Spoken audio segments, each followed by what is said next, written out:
Alhamdulillah Alhamdulillahilladzi arsala rasulahu bil huda wa dinil haqq liyudhhirahu ala dini kulli wa kafa billahi syahida. Asyhadu an la ilaha illallah wahdahu la syarika lah wa asyhadu anna Muhammadan abduhu wa rasuluhu alladzi la nabiyya ba'da. Amma ba'd. Ihwan fillah rahimakumullah yang dimuliakan Allah Subhanahu wa taala. Ada satu sosok hamba yang teruji yang Allah sebut namanya di dalam Al-Quran. Salah satunya adalah Nabi Ayyub alaihi salam. Sebelum menerangkan tentang bagaimana sosok hamba Allah yang teruji ini, maka tentu kita harus memahami dulu apa itu yang namanya ujian. Di dalam bahasa Arab terkadang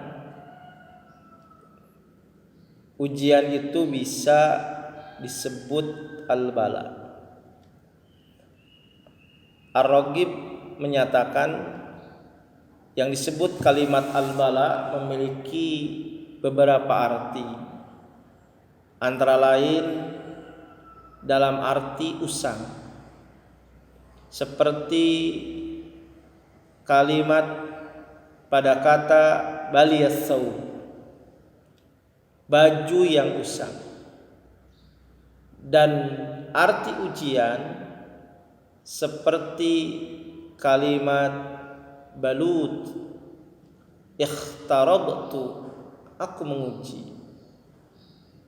Maka kata al-bala itu sama dengan al-ikhtibar. Al-bala juga memiliki arti al-ghammu, kesedihan, kesusahan, kebingungan. Oleh karena itu al-bala sama dengan kalimat atau dengan kata al-ghammu.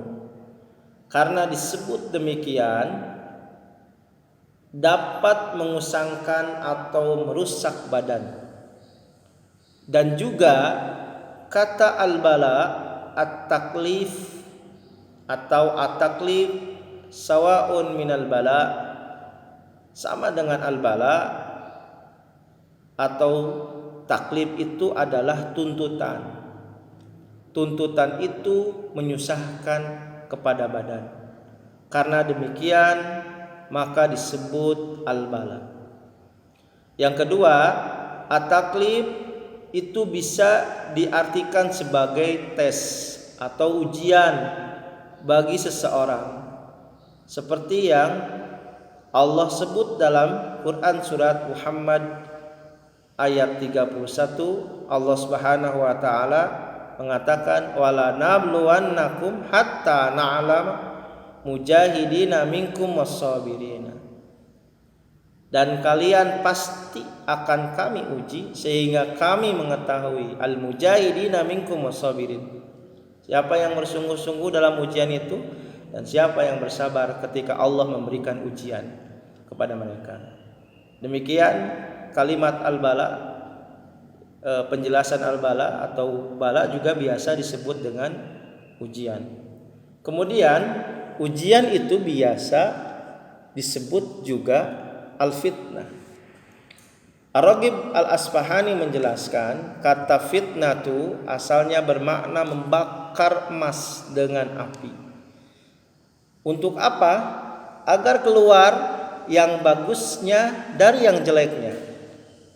Juga digunakan pula pada arti memasukkan manusia pada neraka. Seperti pada surat Ad-Dariyat ayat 13, Allah Subhanahu wa taala berfirman yaumahum 'alan nari yaftanun. Kata fitnah juga biasa digunakan untuk arti adab dan kadang digunakan untuk makna ikhtibar atau ujian. Oleh karena itu kata fitnah sama seperti kata al-bala karena digunakan untuk mendorong atau memaksa manusia merasakan kepedihan dan kesenangan.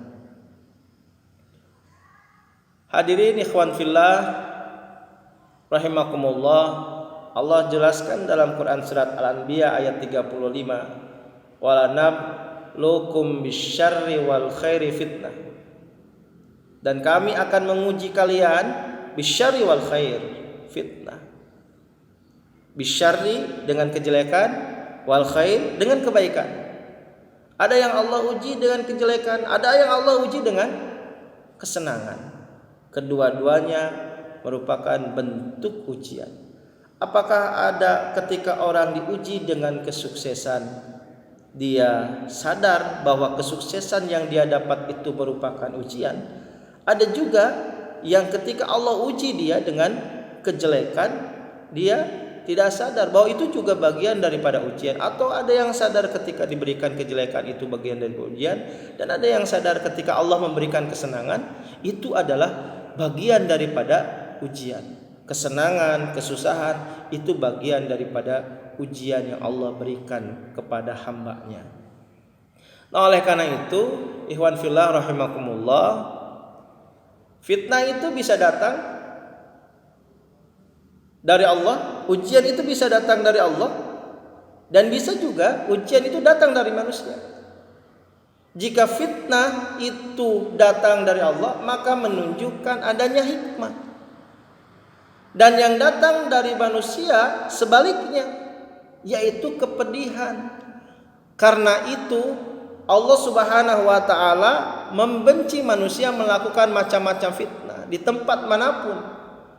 Fitnah dari Allah Subhanahu wa taala diterangkan oleh Allah dalam Quran surat Al-Ankabut ayat 2. Allah Subhanahu wa taala menjelaskan, A'udzu billahi minasyaitonir rajim, ahasiban nasu ayyatruku ayyaqulu amanna wa hum la yuftanun. Apakah manusia itu menyangka akan ditinggalkan begitu saja ketika mereka mengatakan ayyaqulu amanna, aku beriman kepada Allah, wa hum la yuftanun, padahal mereka belum diuji. Oleh karena itu, ujian fitnah bisa diartikan juga sebagai ujian. Demikian ikhwatu iman, insyaallah pembahasan kita akan bersambung kepada materi selanjutnya. Kita hari ini akan membahas mengenai seorang sosok hamba Allah yang teruji. Kita lanjutkan pada episode yang akan datang. Demikian yang dapat saya sampaikan, pengertian daripada al-bala dan fitnah. Billahi taufiq wal hidayah. Assalamualaikum warahmatullahi wabarakatuh.